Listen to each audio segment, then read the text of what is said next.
Berätta så här om känslorna direkt efter. Ja, det är ju hur skönt som helst och få ta hem 3 poäng framförallt. Och sen tydligt nog var det jag som var den som fick göra målet idag. Så det känns otroligt. Berätta om målet, hur gick tankarna när du fick ta emot bollen? Och så? Jag fick ta emot bollen. Jag visste att det var de sista minuterna det handlade om. Och först tänkte jag faktiskt på att gå på inlägg. Sen så tänkte jag om jag inte chansar nu, och för vi har inte haft så många klara målchanser. Så jag kände om jag bara chansar och försöker få det på mål, så tydligt nog så gick det nu. Har du gjort några sådana här mål tidigare? Det måste nog vara när man spelar i skollaget. Kanske. Men annars inte i de här högre serierna. Hur var själva matchen då?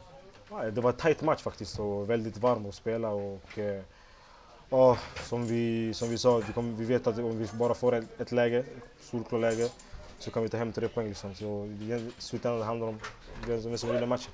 Och tydligt nu var vi som fick ta hem 3 poäng.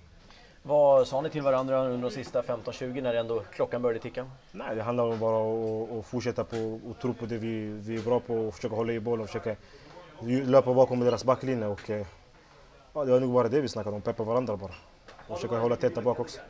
Om du inte hade gjort det här målet, vad tror du att du hade kommit ihåg från din debut i AIK? Nu kommer jag ihåg hur mycket jag hade löpt hem och försökt vinna bollar och sånt. Men nu får det bli att jag kommer ihåg det här målet. Så. Vad sa killarna till dig precis här efteråt? Efter målet, matchen, så här, grabbarna i laget? De var ju nog glada för min skull att jag får debutera och få göra en sån mål som jag gjorde idag. Så det var ju kul. Hur var det att spela inför AIK-fansen första gången? Otroligt. Det är någonting man har suttit och tänkt på hela tiden. Sen man skrev på att när ska jag få spela inför den här publiken som AIK har. Och äntligen fick jag göra det idag.